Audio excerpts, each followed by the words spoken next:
Well, hello. This is the 6th part to a very long reaction.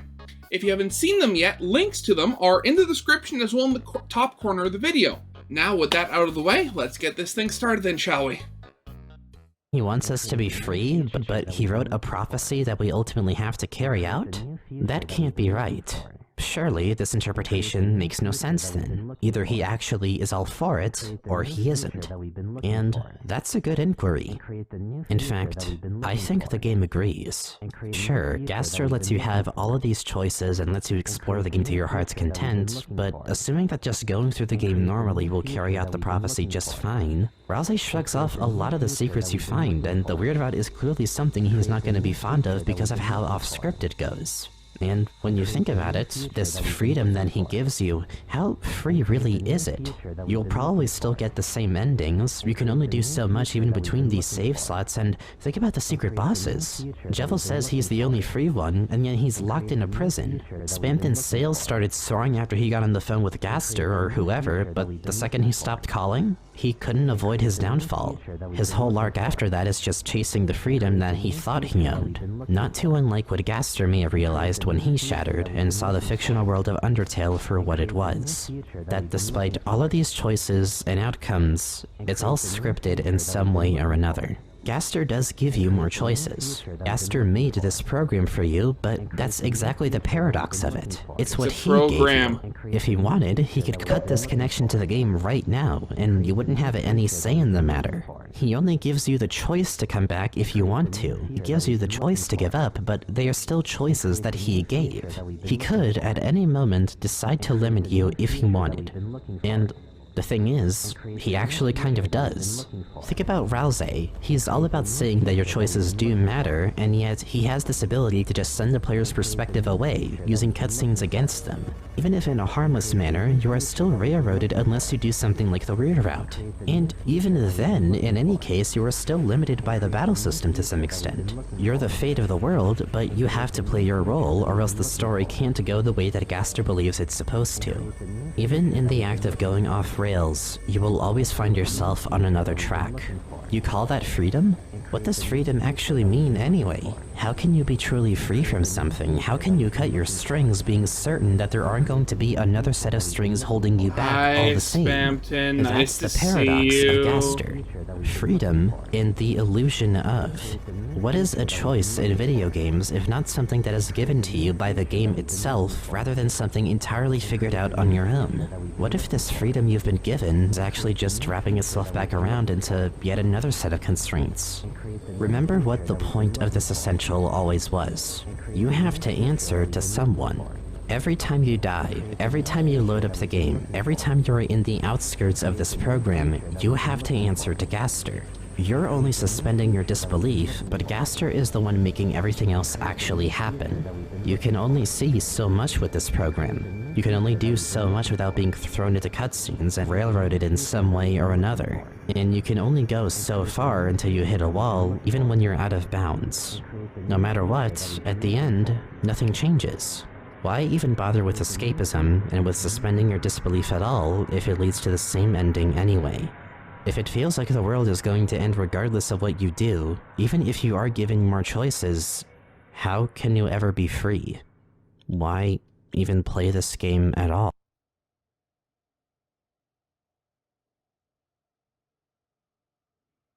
Molly?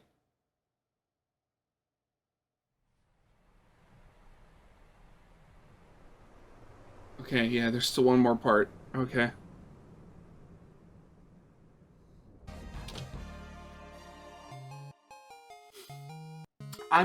I'm sorry that I haven't been, like, juxtaposing or like, cutting into this more. It's just... I absolutely love this theory, you know, apart from the whole, you know, length of the thing, but... It's like, it hits you with everything so fast that, like, I find myself just perpetually stuck just in sort of like, I don't know what you call it, like absorption mode, just trying to take everything in so that I'm not left behind. And in that, but I don't have the chance to, like, stop and like collect my thoughts and like continue on, because there's just more stuff being added. Yeah, I mean, the whole thing with like freedom in video games, I mean, that's sort of the thing where like true freedom, it gets boring after a while. I mean, like, what is it? Like, you look at like sandbox games and like Minecraft, Gmod, you know, all that sort of stuff. I mean, like, there are a finite number of things that were created, but they're programmed in a way that they can be, like, basically remixed into near infinite possibilities. But it still gets to, you know, a point where you yourself get bored with that infinite possibilities. Like, I mean, what was it like for the number of years that like Minecraft specifically was like on the decline? Like, there was like, I remember there was the period of YouTube where every YouTuber had their own Minecraft series. Why? Because everybody was eating it up. But it slowed down and stopped. Why? Because the people playing got bored of it, even if they installed new mods, stuff like that, and the people watching started getting bored with it. So there was starting to be the decline. It only seemingly jumped up again to become super popular when you had a large amount of people start getting nostalgic for it and possibly start looking up the game and start playing it again themselves. So the idea of Gaster wanting to create a new future and kind of being the spirit of non-linearity when he himself is creating a path for you to follow. I mean, just speculating here, but I could see it possibly in his point of view. It's like, oh, go on this new path, and then once you get it, like, the paths open up from there, oh, forever. You know, the being that may embody freedom also embodies the illusion of freedom as well. And again, what's with the multiple Molly models here?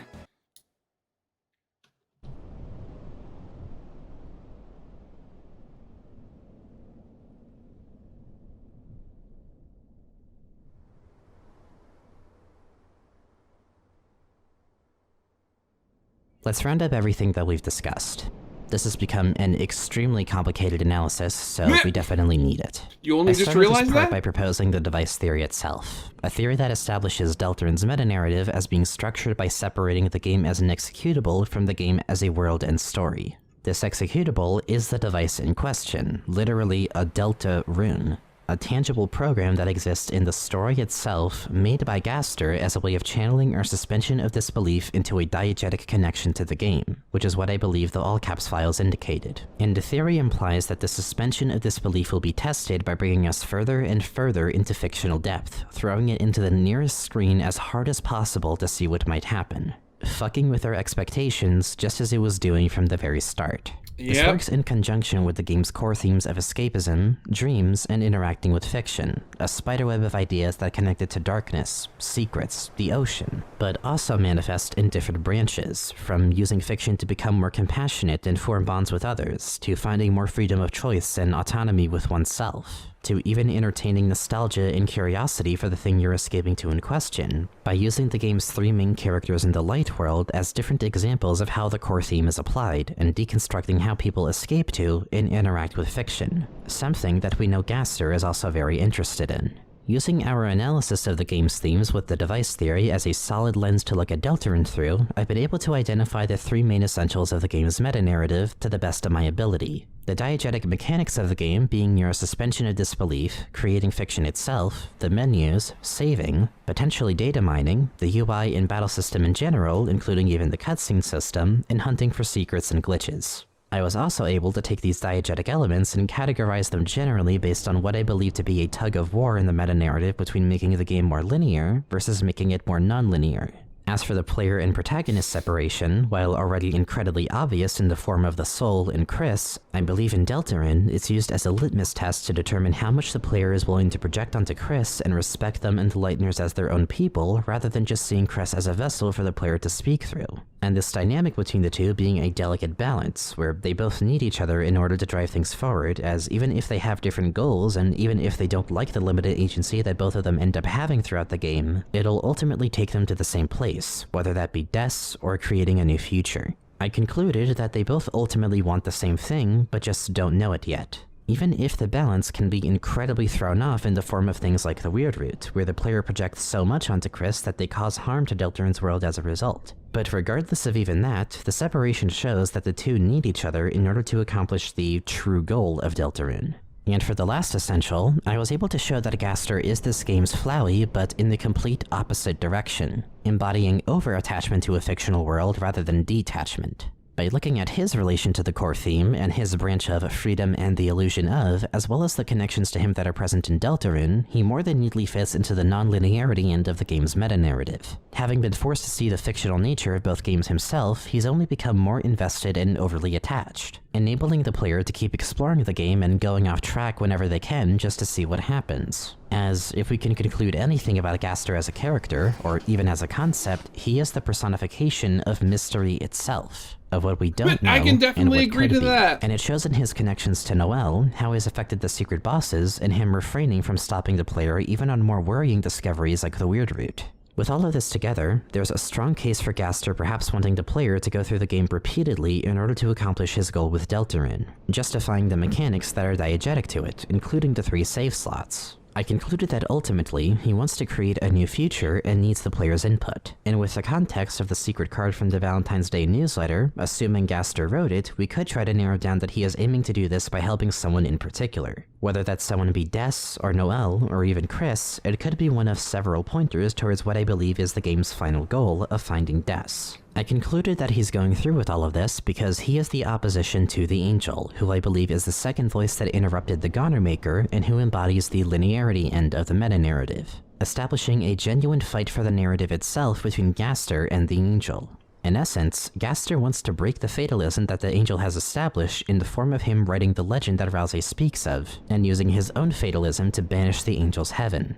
However, paradoxically, this displays an irony that may even call back to the Halloween hack days, of what being free really means, and if you really have a choice if it's just given to you by the creator of the program, and can be taken away from you anyway, calling into question if freedom really means anything at all, and if there's even a point in escapism if you're always going to be limited in some way in the bigger picture. It seems like a rather bleak note to end on, doesn't it? Honestly, Very much so, as I've yeah. been writing this, I'm only now realizing the sheer scale of this part alone is incomprehensibly absurd. Fool I was for thinking this would only be about part 1's length, if not only a bit over. Honestly, as much as I want to avoid going straight back into fucking philosophical jargon, I worry if I'm back at that point all over again, almost. But I can't solve this game, and that was never the intention. Solving Deltarune was never the point of this series. Getting an idea of its message was what I always wanted to go for. Or more specifically, what is this game trying to say? Because I don't think it's as simple as your choices don't matter, or even some subversion of that like they matter to the people around you, even if that doesn't save the world or something like that. It always felt like this game's been trying to say something more. And maybe that's on me for having such a personal attachment to this series. For all I know, this isn't saying anything at all, and the point is Toby just had a weird dream he wanted to make a game about and that's it. But I've still got a bit left in me before I can call it. If my take on the meta-narrative is true, and there really is some Gaster versus the Angel kind of shit going on, then I do believe that it has to also acknowledge the paradox of freedom as a concept in video games. But when looking at it just a bit longer, I don't think the point is that one has to prevail over the other. Games have limits. Fictional worlds have limits. There's no getting over that. You can make a game as lively and as filled to the brim with choices as you want, but you will hit a wall sooner or later. Deltarune just happens to be more streamlined, and so this wall is more obvious, and it acknowledges that. But I want to bring you back to what I said about what I think Deltarune really is a game about. I believe it's focusing on your own suspension of disbelief and forcing you to acknowledge that it is a game and that you're engaging with something fictional and making the conscious choice to connect yourself to it. And I don't think it's using it in as cynical of a way as maybe something like the Halloween hack did, where the only alternative is to turn the game off. For one thing, that seems pretty lame if that's the case. But most importantly, I'd like to also call attention again to what Toby said about Deltarune, that there's something more important than reaching the end.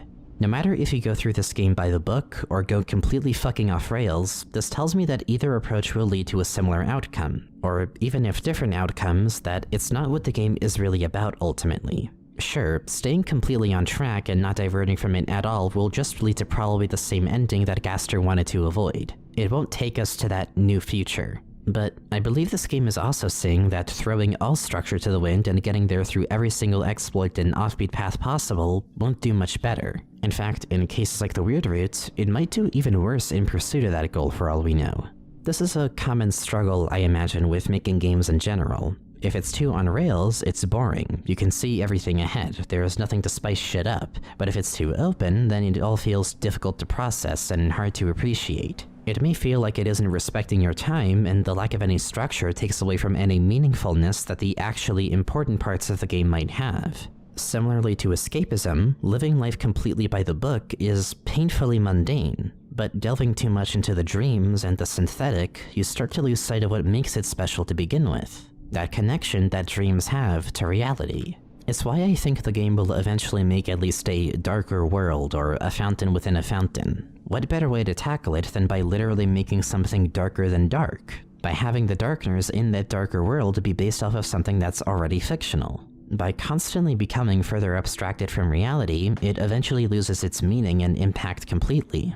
I suppose that's not taking the roaring fully into account, but that's a whole other can of worms. Yeah, whatever those things are. I think ultimately, the answer to completing this game isn't about getting to the right ending or doing something right and then getting to the end after that.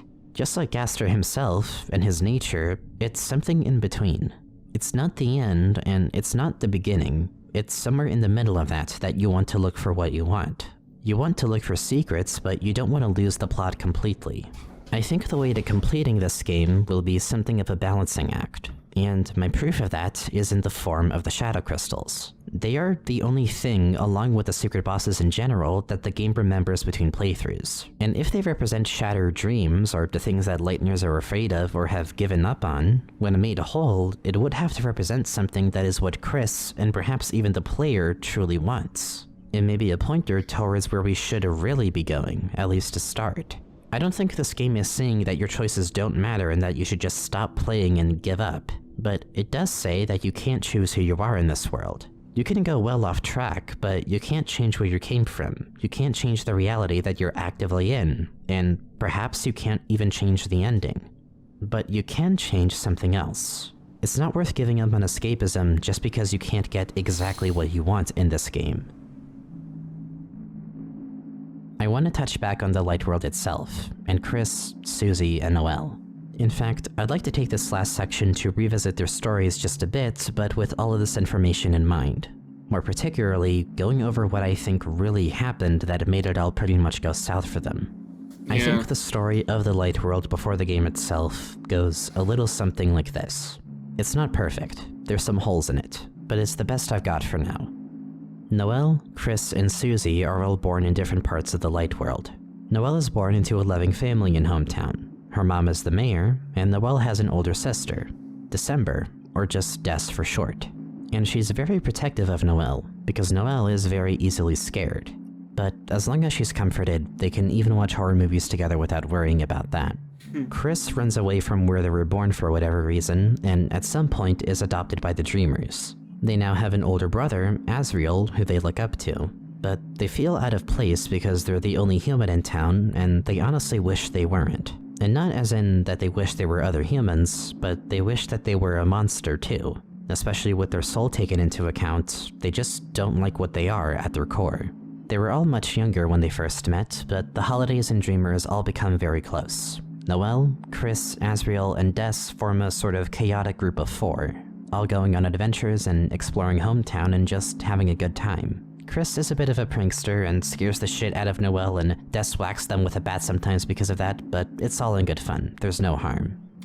I mean, just by that description alone, I could very much see that being like one of those Saturday morning, not like cartoons, but like one of those like children live action kid shows or something. I could very much see that as being like one of those like live action kids sitcoms or something like that. There's this one time where they explored behind the cemetery though. They go a little far into the forest and they find a bunker.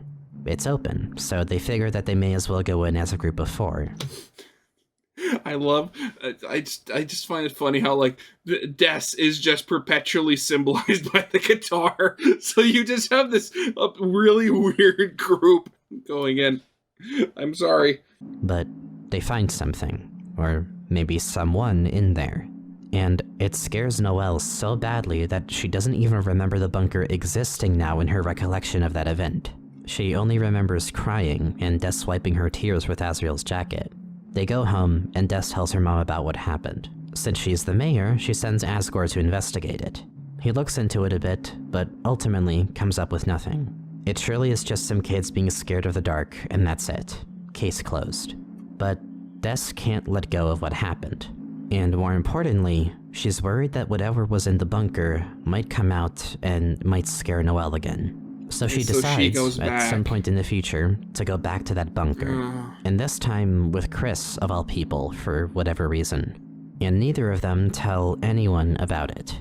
She wants to find whatever it was that scared Noelle and kick that thing's ass so that she can tell Noelle that she doesn't have to worry about it anymore. They enter the bunker, and only Chris comes back.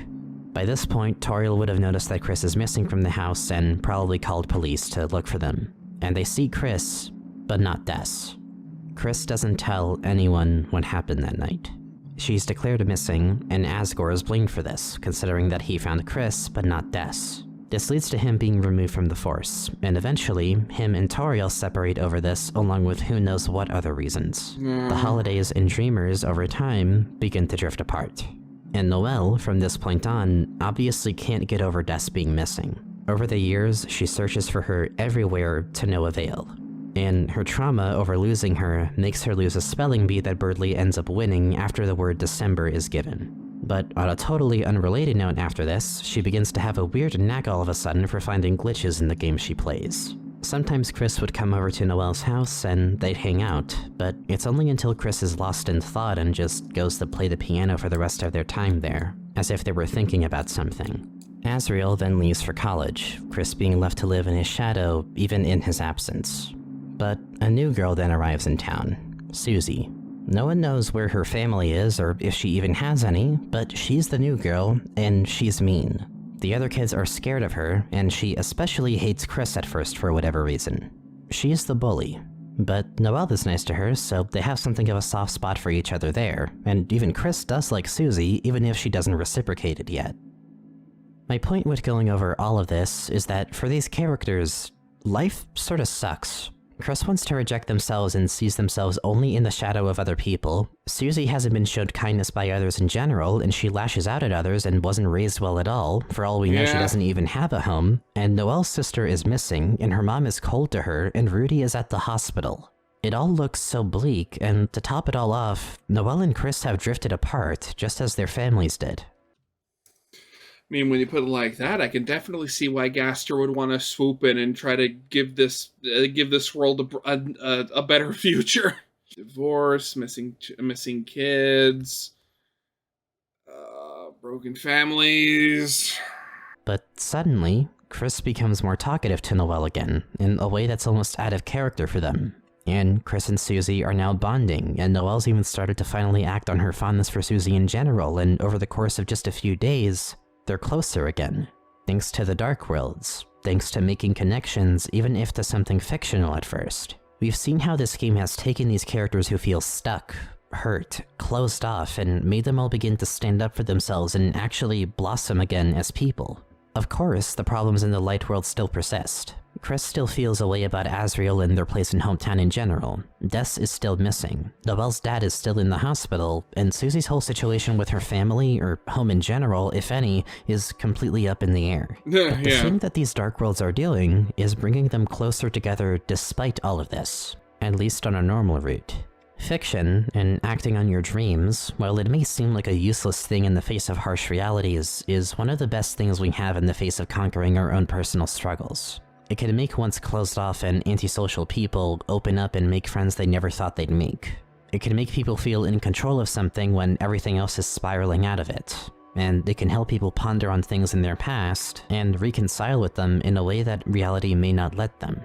And albeit there may be a paradox to it, in how escapism can in and of itself become limiting and suffocating and only offer the illusion of freedom. Yeah. At some point, these characters are going to realize that the Dark World isn't going to be able to solve all of their problems. In fact, depending on what you do or how the game's story goes, it may create new ones. Much worse ones. They're likely going to see the results as well of going darker than dark and letting things spiral completely out of control, and the turmoil that can occur if you let abstraction fog your view of reality beyond recognition.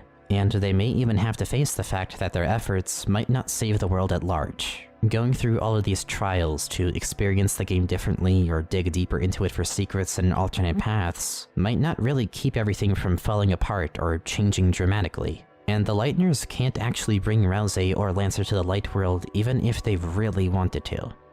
Deltarune is such a fascinating game to me in how, despite it using itself as a program to force the player to acknowledge the game's fictional nature, I don't think it feels any less real in the Light World. You know it's all fictional, but the game also knows that you will grow attached to these characters. It knows you can't really change the ending of it, but it draws you in regardless because, again, it was never about reaching the end. It's been about something more important than that. I mean, how does this... I mean, the saying that's been... It's been basically there for the, all of history. It's not about the destination, it's about the journey. Maybe it's something that Chris never opened up about this whole time, and something that Chris wants to correct. And it's the one thing that stays persistent no matter how many times you replay this game. It's Des. I personally still insist that this game is about finding Des. Finding someone so lost in the darkness that they may be well impossible to find on your own, but that's the thing, is Chris isn't on their own. Gaster may have his inconceivable ulterior motives or whatever for the player's involvement, but if it can be used for anything, it's to find her. And that's what Chris needs. They may have limited agency still, but they can tell that something feels different within them. And this may be their chance to go through this story and try to actually make things right and find her. Perhaps even before Azrael gets back from college so that they can all reunite for a bit. And I don't know if that's what will actually happen. I don't know if the quest to find her will even turn out successful. It might not. But what I do know is that the secret bosses and the shadow crystals may very well be a trailhead to figuring out what the game's true objective and, in broad terms, true ending is. I'm pretty damn sure it's gonna make you go through the game again, fuck with save slots, look for more secrets that you couldn't get the first time. it has to! And somewhere in that meta labyrinth is the thing that this game is really about. Whatever that is, I'm not sure. But regardless of that, I think it is a pointer towards what I feel this game is trying to say. I feel this game is ultimately about taking your suspension of disbelief, your connection to Deltarune, and throwing it as hard and far away as possible to see what might happen. I can't even begin to think where the game will take us, but I'm certain it's going to get fucking trippy and surreal later down the line. I could make who knows what other theories with my interpretation of this game. I could tell you that this theory can be used to, I don't know, fucking justify how making a Dark World within a Dark World would just turn Deltarune into a Yume Nikki fan game, and that Chapter 6 is actually when we realized Toby Fox was Kikiyama this whole time. Oh no! The real sequel to Yume Nikki or some shit like that called Yume Freaky. But this series was never about the specifics of this message, or me having this one god theory that was going to answer everything in precise detail. Maybe it was something of an attempt at that, but not necessarily the end-all be-all. The device theory wasn't a theory in the sense that you'd think of it being this educated guess about the future of the game, or what I think a specific thing will turn out to be. No, it definitely hasn't been. I go into that here and there, but you've probably noticed by this point, the device theory was always more of a theory in the more scientific definition. A general philosophy, a lens to look at something through that I just think has been tested and proven true enough times to probably likely be the case for now. I'll probably use it as a reference for future hypotheses, but this series was more about asking what I think Deltarune as an experience was really focusing on. And I think the whole experience is focused on how we specifically interact with fiction. In a meta sense, it is about how the player attaches themselves to fictional worlds and characters, much like how the Lightners attach themselves to Darkners and Dark Worlds. And the thing is, I wouldn't even be surprised if there is only one ending after all. Toby has been firm about it, and it's the one ending he dreamt of. Why would there be any other ones? It's a game where the story had already ended before it had even been written.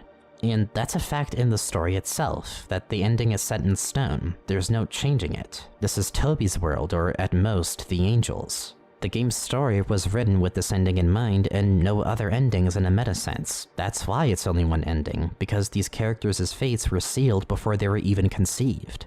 But Gaster put us here to just see what we would do, how we would throw things off track, how much we'd stray from the main path and look for secrets. And despite the linear nature of it, we have characters like Ralsei who may be well aware of it, yet still want the player to enjoy the experience, and wants them to get along with the game so they can have fun with it, rather than echo the nihilism that everyone else with his level of knowledge displays.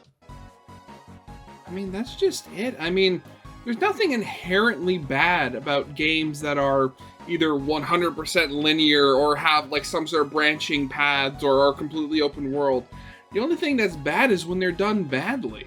I mean, I can't remember an individual example off the top of my head, but I'm pretty sure anybody here can think of, you know, at least a few games where it seemed like there was like a linear path and then the ending changes based on literally a single choice done right before the end. Like, actually, wait a second, it's not exactly like that, but like Mass Effect 3, for example. Like, I love Mass Effect. I love the series. I haven't gotten around to playing Andromeda yet, though at this point I'm kind of iffy on whether it's really worth it.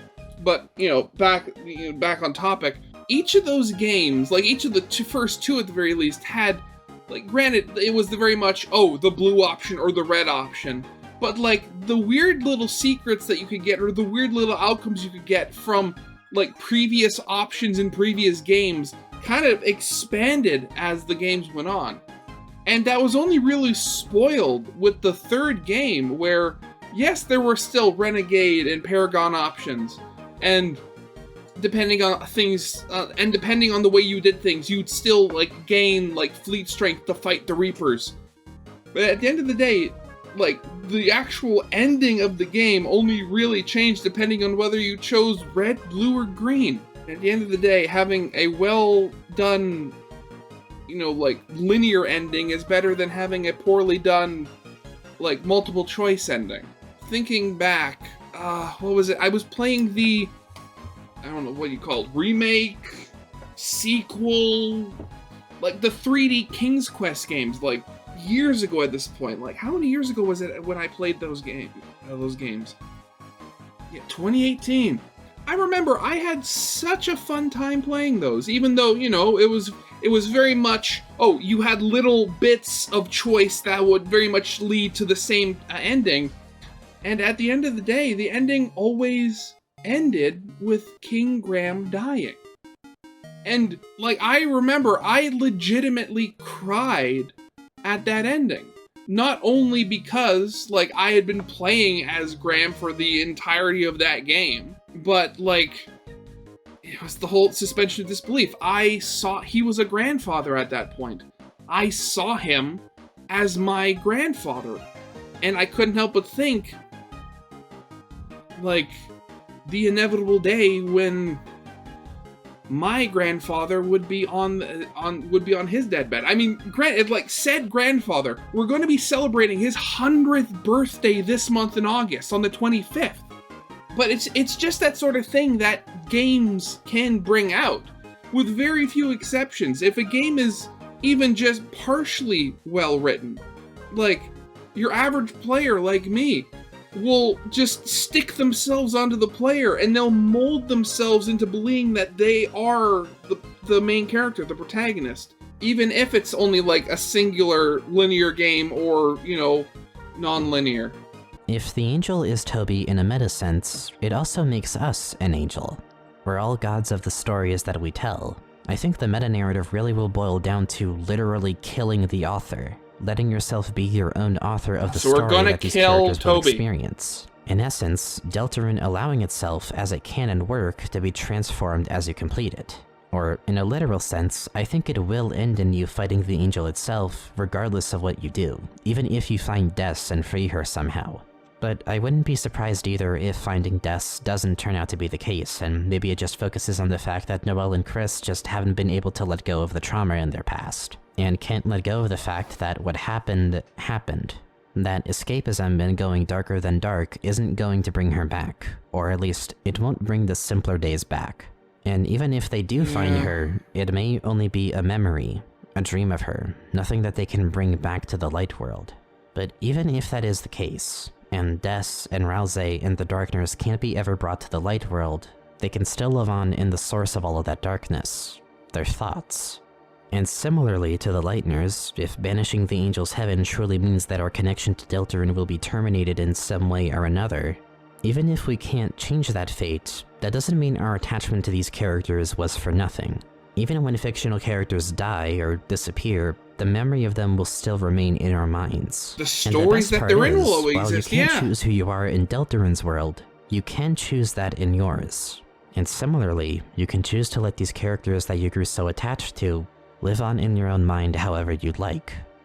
Undertale's pacifist route told the player to leave the game's characters be, that you did your part, and that you are able to reset, but that they're living a good life, and you can part ways with them knowing they're doing well. You got the best ending, and you can just leave them as is. But Deltarune, I feel, at least in some sense, is going to tell the player to take these characters with them after banishing the Angel's Heaven. Perhaps that was the experiment after all, if there ever was one. Literally causing the death of the author of Deltarune's world and taking its characters with the player through the connection that they had made to Deltarune. It'd be why there's no merchandise of the Lightners especially. That would get in the way of what the game's saying. And the game is saying, get attached to them, think about them, take them with you, and let them live on in your memory. Or, in other words, don't forget. Okay, so there was one thing. I was specifically told to make sure to watch this video all the way to the end. I'm going to make sure, because there's still... Yes, there's still over half an hour left, so let's... Come on, Molly, what else you got? Hit me. I can take it. こんにちは。トビー・フォックスです。このところ、世界中の国が大変な状況ですね。このまま世界が終わってしまうんじゃないか。そんな気さえしてきます。こんな時にゲームなんて作っていいのかな？こんな時にゲームなんて必要とされてるのかな？なんてつい考えてしまいがちだと思います。でもどうか皆さん気を落とさないでください。だってこんな時だからこそ人は笑わなきゃいけない。笑顔にならなきゃいけない。幸せを感じなきゃいけないんです。空が闇に包まれている時、人はとにかく何でもいいから光を求めるものです。道を照らしてくれるものが必要なんです。僕は何もゲームが世界を救うとか言うつもりはありません。だけど、ゲームは誰かの一日を幸せにすることができる。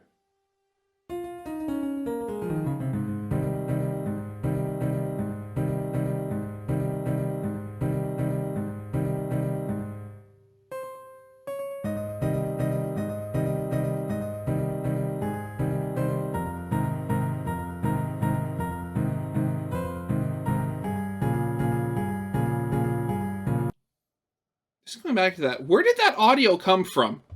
Was that like was that actually like Toby speaking Japanese, or was that somebody reading something he wrote? Where was that from?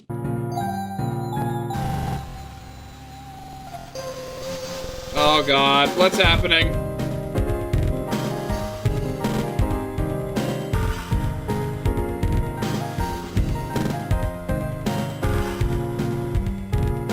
Oh no.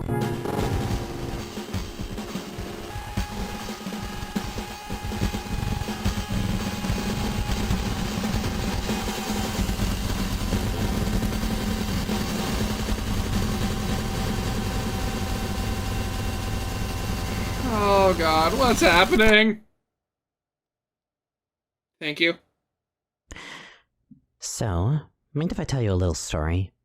November of 2024 will mark 6 years since I got into this wonderful, and for my mental state, beautifully fucking catastrophic duo of games. 2018 was one of my most unstable years, to say the least. I was 15 then, and became privy to a lot of feelings I had never really experienced before that, for better and worse, but initially for the worse, made me a much more explosive and also depressive person. The highs were very high, but the lows were below fucking rock bottom. I was insufferable to be around for a while, and summer was the absolute worst of it, so much so that it even carried over into a good chunk of autumn of that year.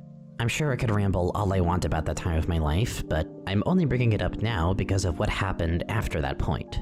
It was November of that year. A few months had passed since what I perceived to be the worst and most traumatizing thing to ever happen in my life at the time had happened. I mean, shit man, I was listening to Ballads 1 by Joji, it was rough. But amidst all of that, I was still feeling the intense self-loathing, depression, and assurance in myself that I was just not wanted or not good enough to be wanted by people. That was simply my fate.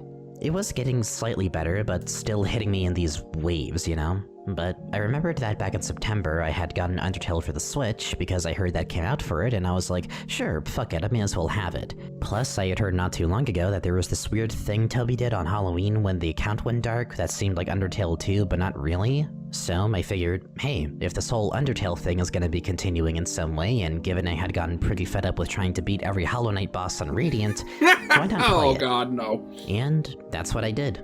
While still feeling much of the awful things I was trying to not be consumed by in that November, I opened up Undertale for the Switch and played through the game.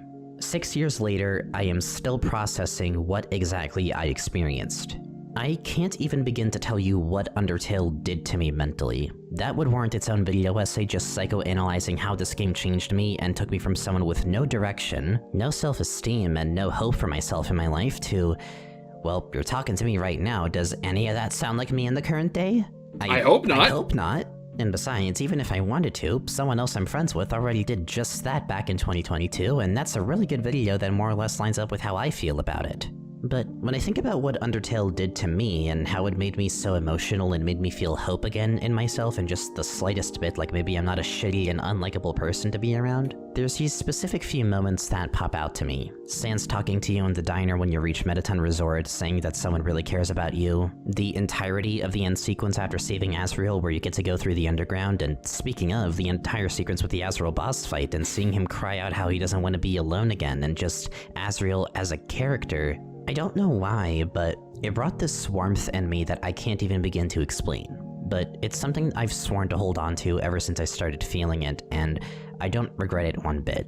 I think what happened was, because I had played that game, at that time, in the middle of autumn, in the chaos of me going back and forth between states every weekend because I was staying in a house in the woods, but had to go to school in the fucking city still, and at the time when I first learned what Crystal Pepsi tasted like, because that was actually still in stock at the time, and also what peppermint mocha coffee tasted like, I just so vividly remember being in that house, having that coffee, and playing Undertale while telling one of my now partners about what I was doing in the game and everything, and while winter hadn't hit yet, but some snow had already fallen the night before.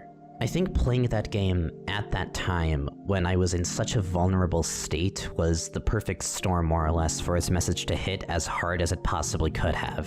I felt happy to let something go for the first time. I think that's why I felt such a warmth, because up to that point, it felt like the things I wanted to hold on to would always be ripped away from me somehow and so suddenly, and that hurt me a lot throughout the years. So to get through this game and to truly feel close to this cast of characters and give them what they wanted this whole time, being told by the game that it cares about me, just for the game to say it wants me to let go of it, and leaving that choice up to me, I think it was some esoteric way of teaching me that no matter if you never speak to someone again, even if things don't go the way you want them to, that the memories you made with that person or thing, the attachment you had spawned, that wasn't for nothing.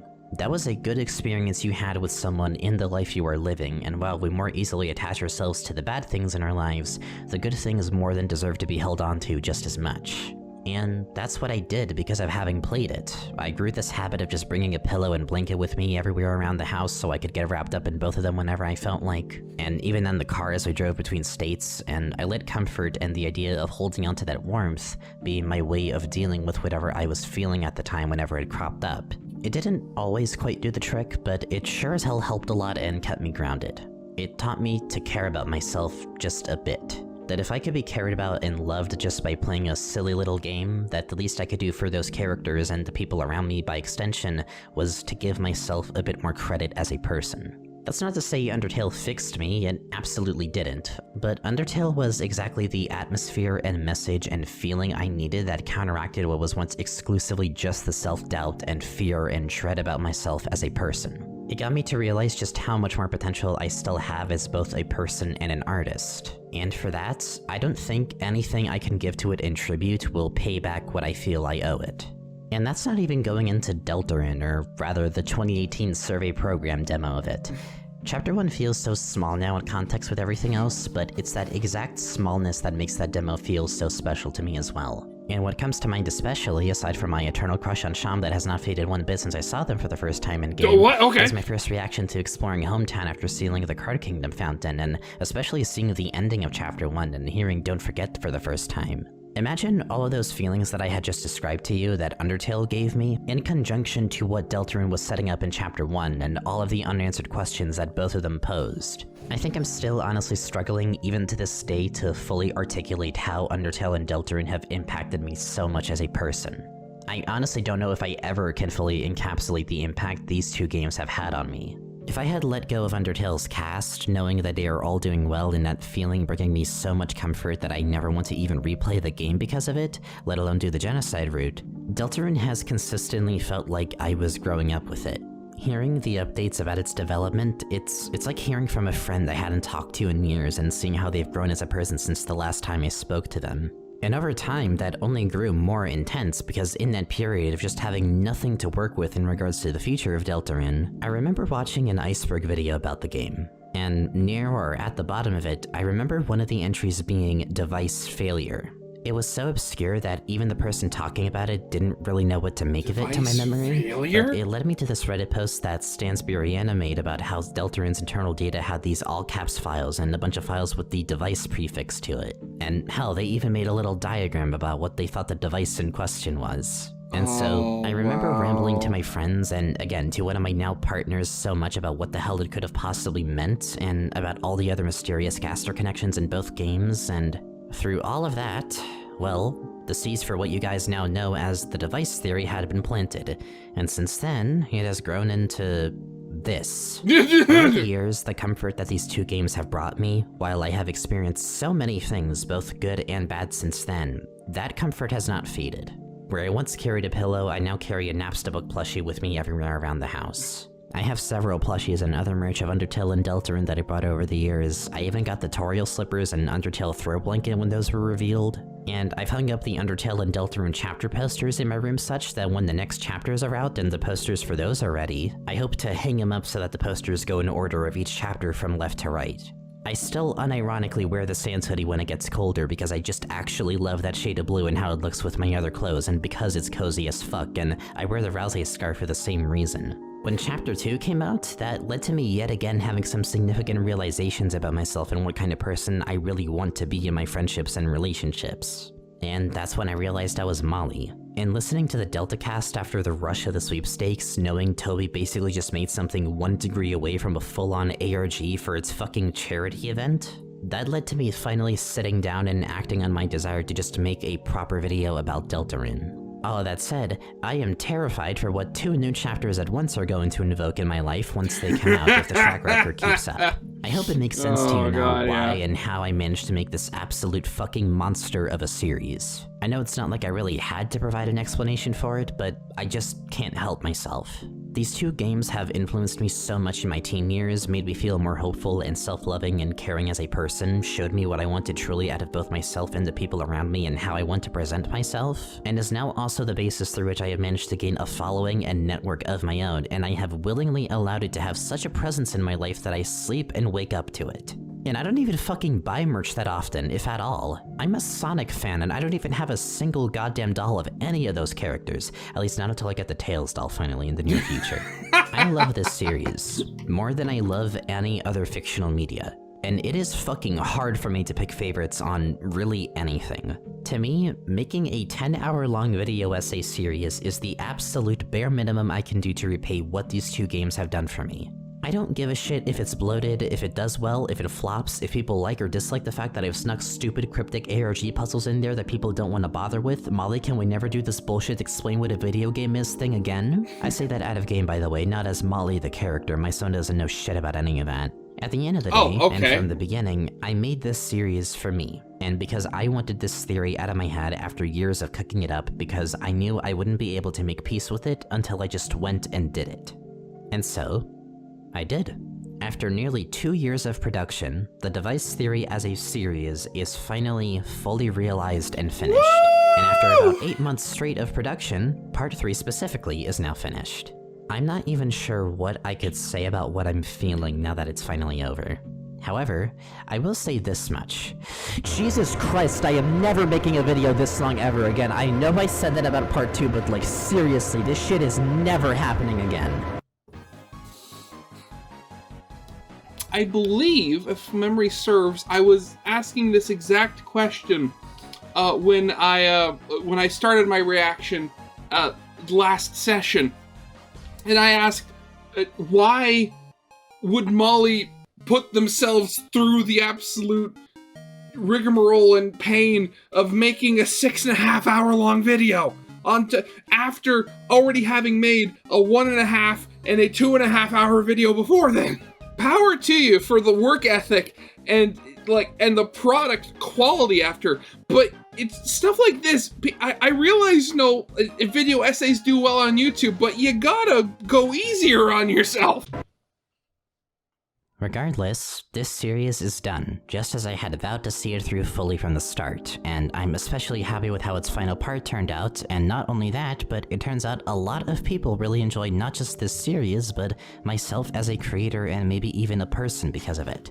And for that, I want to finally say, thank you, thank all fucking 16,000 and then some of you who have supported me in this past year for sticking around. There's 1,000 more in that, let me know. Especially was so long, and while I ultimately made the video that I wanted to make at the end of the day, I hope in some way or another that it meets whatever standards you might have had for what you envisioned a part 3 to this series looking like. I knew because of how under-discussed the meta things in Deltarune were that it'd have to gain some attention surely, but I could not have predicted it bringing my following up by this much and giving me something of an actual platform to be on. It is in part because all of you have chosen to show interest in this that I can say confidently that I will only pay even more attention to making more videos and projects for this channel in the future. And it's unreal to imagine that only a little over a year ago this channel had barely over 100 subs, but it's so worth it to know how many people actually are interested in what I'm doing, and while I want to make sure I'm making things for me first and foremost, knowing people are gonna be there to see it and enjoy it is absolutely a huge additional motivator and one I do not want to take for granted.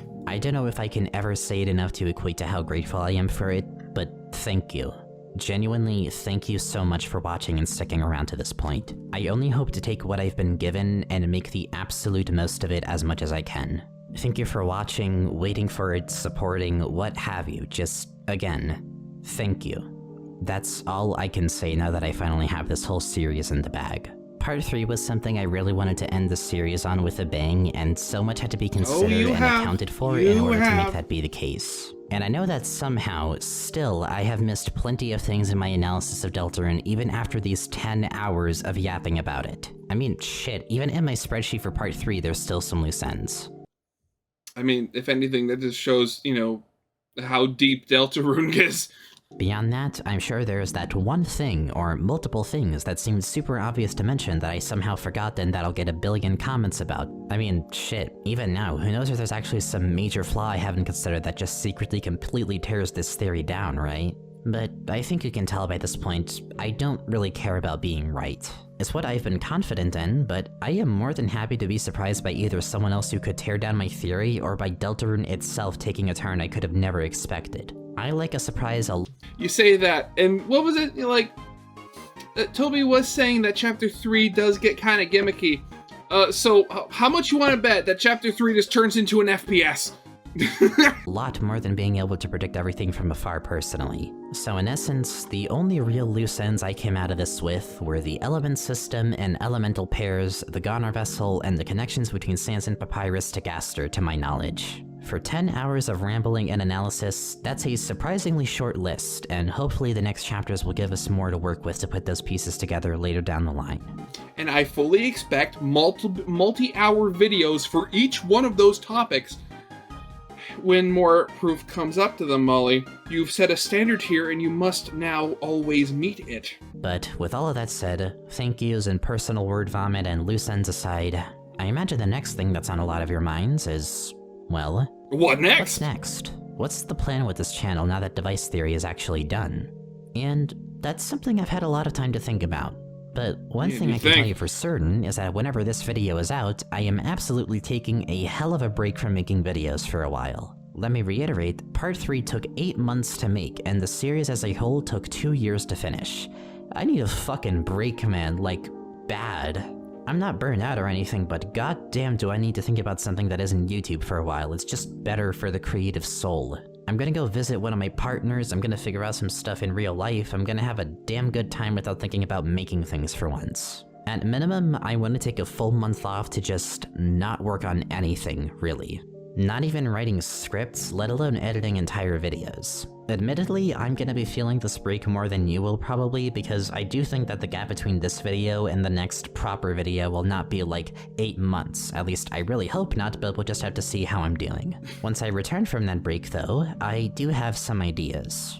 I'd like to do a follow-up to the Staggering Wins video for one thing. A lot of developments came up with that definitely warrant a new video, and I'm sure by the time I get to it, there will absolutely be enough stuff to warrant a part 2 to that if there isn't already as at the time I'm writing this. Similarly, I still also want to do a follow-up to that Keen Pixels backrooms analysis I did back in 2022, but at this point it's looking more like I might honestly just redo the analysis altogether now that I'm like actually good at voiceover and have a good hang on my art style and editing for this channel and the such. But since I consider that to be another major video idea, oh god, I'm gonna have to learn Blender for that one, aren't I? Oh no! This is the thing I'm gonna be coming back from my break with, just for my sanity's sake. One day though, surely.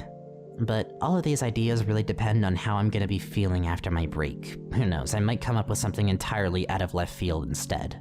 Another idea I have is I might come back by doing more videos that are shorter by my standards. Like actually 30 to 40 minutes long, but more like, I don't know, 30, 40 minutes on average, something like that. I definitely have ideas for stuff relating to Deltarune and Undertale that fit in that ballpark if I ever want to make more videos for those games that feel much smaller scope.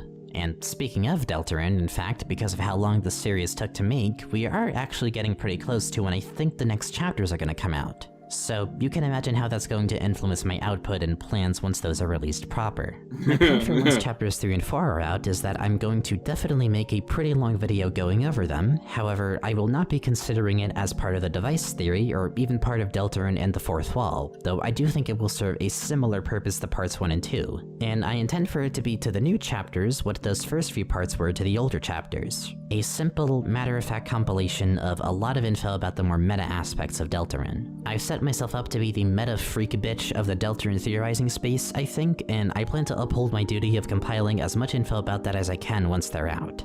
This sort of spiritual successor video will also be where I'll address the update to the Chapter 2 demo and to the GameMaker engine that, as of this video's completion, either has been released or is about to release. Which is probably an update to test the game change function in Deltarune, which is effectively the launcher app thing I mentioned here and there, where each chapter is literally gonna be its own game, and the chapter select being the launcher that lets you select them. In any case, essentially, once the new chapters are out, I'll be making another video in a similar vein to the first few parts of this series, but not necessarily an additional part of it now that the main point of it has been satisfied. Or, if nothing else, I don't know, I might just come back with a banger album or something. I have a huge music itch that I've been wanting to scratch for a good while now. So, as you can tell, there are quite a lot of things I can come back with depending on how long my break is and what I feel like doing. So, if you're interested in literally any of that or just what I might do in the future in general, and if you're not already, feel free to subscribe and stay tuned for it. And if you really want to support me and go the extra mile, I also have a Patreon you can pledge to where I show sneak peeks and behind the scenes stuff of upcoming videos or songs, and depending on the tier you pledge to, we'll even show sneak peeks of my more personal projects that I usually tend to keep under wraps. So if any of that interests you, feel free to check that out. Oh, and I guess since I'm at it, if you liked the video, feel free to drop a like as well and let me know what you think of this monster of a thing. If I missed something, if you really enjoyed a specific part of it, if you hated a specific part of it, how it made you feel, etc. Although I assume the contents of it will already have so much worth commenting about that it feels almost redundant to even make this reminder, but hey, just carrying out my outro duties here, you know? But with that, I'd like to also make some additional thank yous to not just you all, but some specific people before I wrap things up proper. First of all, I want to thank my patrons for supporting me throughout the production 15 of this minutes thing. of this. You guys supported What me else so is going much, to especially happen? in the later months of Part 3's production, when AdSense was giving me not nearly as much due to me not having uploaded in a while. I really hope that Part 3 will improve things a lot in that regard, but in any case, the support you all have given me through Patreon means so much, and I hope that the quality of this video reflects the support and patience I've been given by you all throughout its production. I hope to get to do even more for y'all, especially in the higher tiers now that this video is complete. Next, I want to thank Halfbread Chaos, as well as Andrew Cunningham, Toffee Bun, Vivad Veritas, and just I the know some of those names. Or YouTuber space in general, but particularly Halfbread. They're the reason I am here making this specific series for you all, and the catalyst for why you probably even know who I am. Back in 2022, when I was especially having something of a quarter-life crisis about what to do with myself, I applied for and was chosen by Halfbread to help them with mainly doing their TTS audio for their videos and occasionally editing the videos themselves. This led to me helping them with editing their part of the Delta cast, which then led to me getting in contact with the other YouTubers involved in it, and were it not for that, I don't think I would have been able to push even part 1 out to do as well as it did. And even with that aside, I've always enjoyed their videos a ton and found them particularly cozy, and they've been a wonderful and eccentric person to get to know, and I mean that in the best way. Reaching out to them and them picking me for their work really means so much to me still, even after all this time. I shouted out Andrew, Toffee, and Vivad as well in particular because, for one thing, Andrew was the first and one of many people who shouted out Part 1 when it released, and I think it was a huge push that helped get it into people's recommended more. And I think if it weren't for that, none of this would have worked out as well as it did. But aside from that, I'm thanking the Fatal Gang in particular for also being my first proof watchers of Part 3, or at least a pretty decent chunk of it. And since I know y'all are gonna be watching this, I just want to say thank you all for giving my stuff the time of day and for your thoughts on the video at large, and I can't be grateful enough for y'all shouting out or just supporting my videos in general. You all are also really fucking cool people, and I'm glad I got to know you all as friends to some capacity and that we've been able to bond in some way or another both on streams and off. And overall, thank all 4 of you for being a big motivation in not just kickstarting this series, but seeing it through to its completion. Additionally, thank you to Shadow of Roserade, Spooky Dude, Redhead DJ, Weasel Weasel W, and Wire Girl for the amazing videos I had referenced from y'all for Part 3 in particular. You all have made really good stuff about your takes on the game that have helped me a lot with sorting out my own interpretations and some quirks with the device theory, and I'm excited to see more from each of you whenever you have more stuff ready. I want to also specifically thank Shadow of Roserade for not just that, but also for inspiring me a lot with Part 3. A lot of what we talked about especially inspired the conclusions I reached with the game in the last few sections of the video, and I think if it weren't for me rambling to them and other theorists in that space, and also just sending excerpts of the script here and there to them and Andrew and Viva, the whole thing wouldn't feel nearly as sharp and complete as I think it ultimately ended up feeling. Thank you all so much for what you do and for being a good extra pair of eyes to make sure I wasn't completely losing the plot. Thank you as well to Space Core, who provided a lot of really interesting info in my earlier months of production for the device theory regarding especially save file shenanigans and the Goner Maker and code related stuff. There were a lot of misinterpretations and mistakes I got to avoid making thanks to what I had learned from them then. Next, I'd like to thank my overall personal friend group beyond and including Fatal Gang, particularly all of Smish Team and even my friends just beyond that. And in particular, out of my friends, I want to also thank Repulsum for not only helping with that, but also with the model of the SCP-2614 Sopranos disc that I used for Section 1. They made that model, and it turned out so good for the vibe of that bit of that video, even if I only needed to show it for just a few seconds. I hope to do more with you, especially in regards to Blender stuff in the future, if it ever becomes needed and once I'm able to learn more of that myself.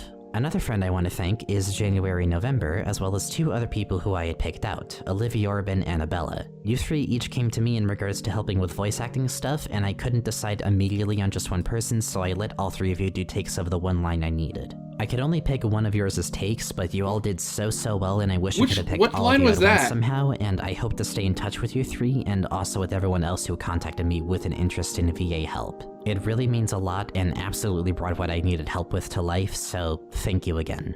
I like to thank the Deltarune Undertale wikis and the Cutting Room Floor for having a lot of the info that I needed in regards to meta and placeholder shit especially, and I also want to thank Stansburiana, the OP of the original Reddit post theorizing about the all-caps files and what the device in question may be. If you had not called attention to it then, I don't know if I would have noticed it myself, and you planted the seeds in my mind for me to shed more light on it myself and make a take on all of them that became whatever 10 this hours. monstrosity of a series is. I hope I did it justice if you're watching this. Had it not been for your post, this series would probably never have even been conceived. And finally, I don't know how to make this not sound pretentious just by entertaining the thought of it alone, but since I set this precedent in the Backrooms video and King Pixels acknowledged it, I may as well keep up the supposed tradition, so... Toby Fox, if you're watching this and got this far, first of all, why? How? This is like 10 hours long in total. You're probably a really busy guy working on the game and who knows what else. But, okay, actually, thank you so much as well for what you've done and made.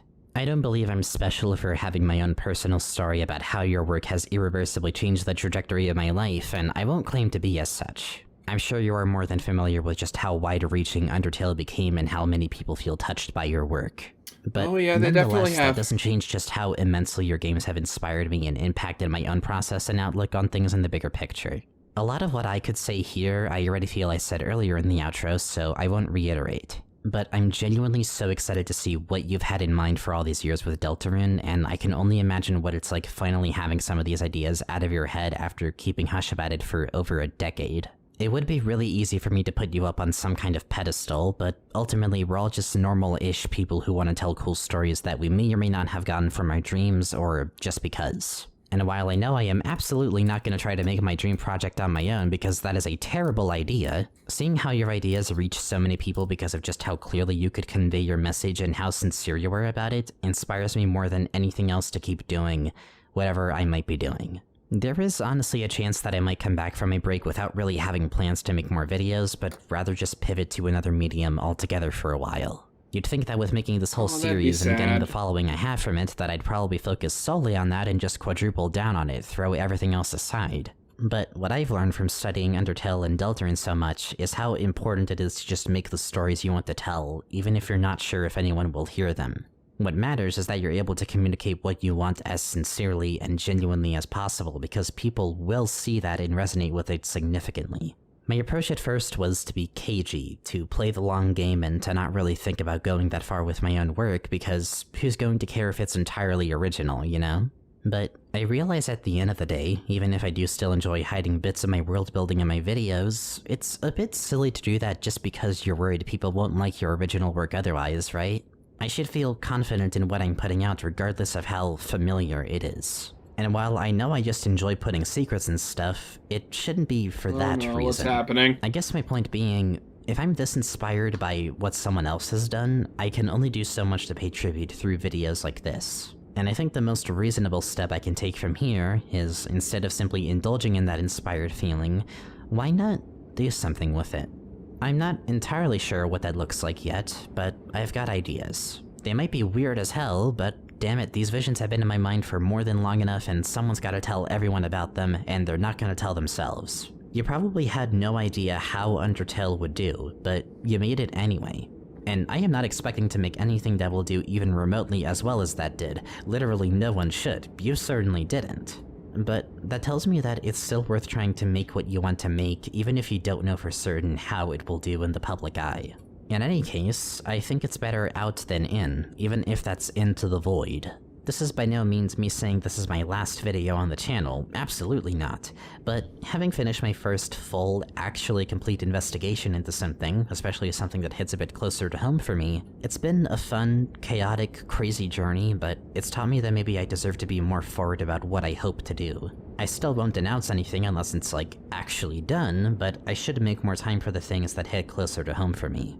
In other words, thank you for inspiring me to not only become a better person through your games and not only to be more motivated as a creator, but thank you for cursing me with the undying need to make something truly horrifying and inscrutable of my own.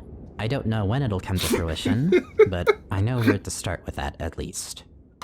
So to that end, I think I should go make some calls. I'm very excited to see what kind of irreversible realization I'm gonna have about myself, if any, once chapters 3 and 4 are out.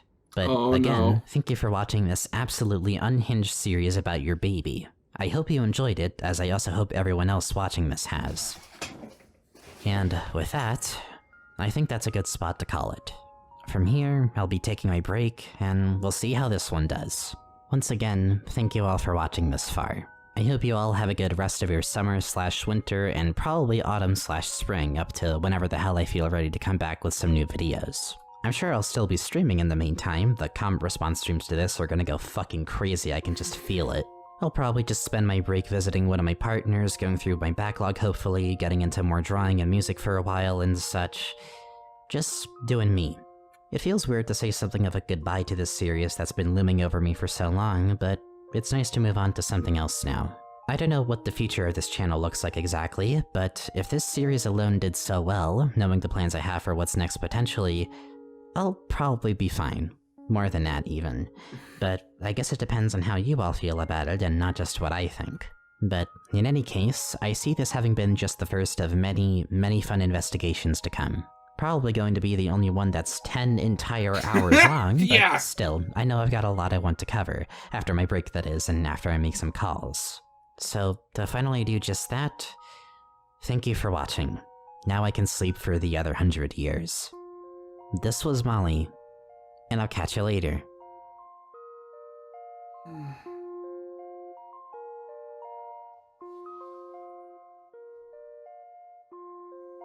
Okay, I mean, I was told to stay until the end of this, so I'm going to, stay. Whether you guys watch me watch this, that's, another question entirely. So I'm just going to, if nothing shows up, I'll just cut it out and skip to my closing remarks. If not, then you'll see it.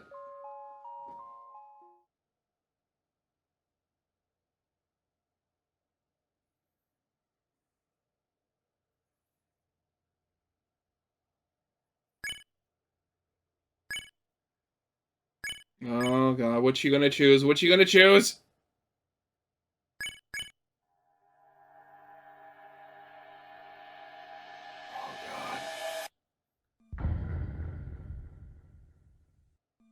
Mollystars? Oh, okay.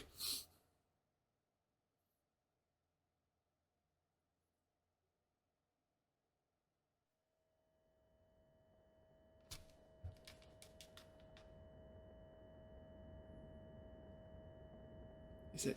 Am I actually seeing something, or is that just a smudge on my screen?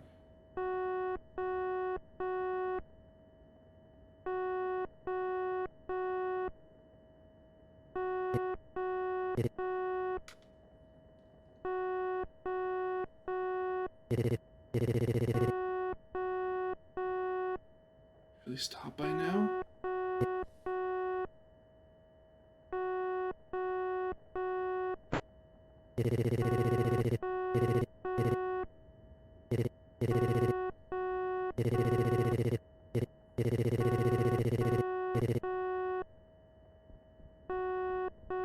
What is this?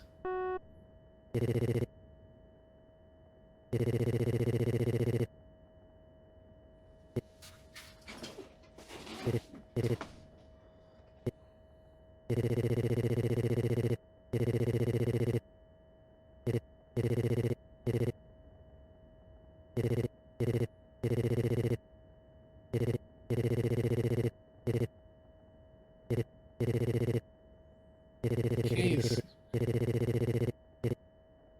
More than that, loud crash, an earthquake, somebody murdered for help, like scariest life.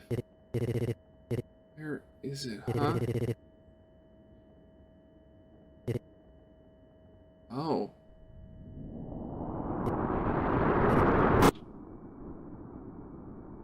Someday we're going to come back home.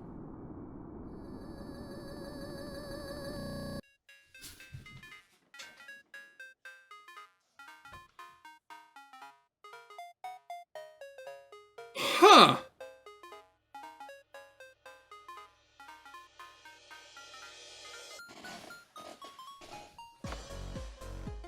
Okay. Well. That was certainly something.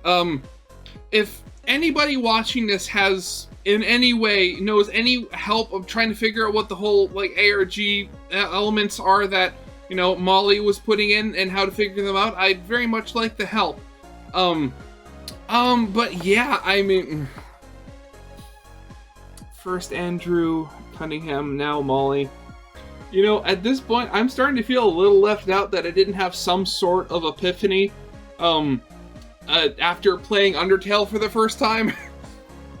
I mean, here they are, having made... Granted, I mean, it's probably just the whole thing of, you know, where you are in your life at the time. But, like, here they are, that, like, people that were probably... Here we have somebody who was probably in, like, you know, well, not probably, was in a horrible state of mind, and yet Undertale was the thing that brought them out and has seemingly changed their life for the better in a million different ways. You can't help but feel just a little bit jealous from something like that. Oh, but yeah, it's 6.5 hours this, 10 hours total.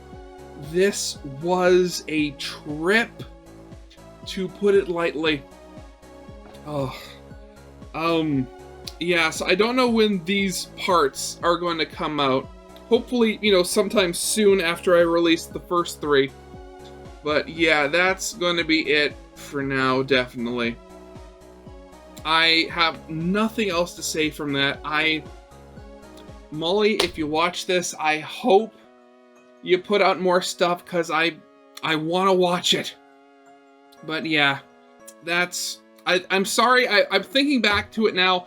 I'm pretty sure this session didn't have as much... I didn't say as much as I probably could have, as I said before, just because this entire thing was just constantly... it was all I could do just to keep getting the information in, and not so much stop and actually discuss it. So I'm sorry if anybody watching this, my reaction, feels that I did the original reaction a disservice, but that was awesome, and I honestly cannot wait to see more from Mollystars. I can't wait for more Deltarune. If this 10-hour marathon hasn't been just proof to the levels of insanity that the Deltarune fandom has reached from the lack of more game content, I don't know what is. So yeah, definitely gonna call that here. So yeah, of course, as always, original video is linked in the description if you haven't seen it yet for some reason. Corner video will lead to my Let's Play of the day, as well as all of the other parts to this video, or at least the very first one. I don't know, I haven't decided on that yet. But yeah, I hope you guys liked. If you did, leave a like, subscribe if you have not, and I'll see you guys next time. Goodbye.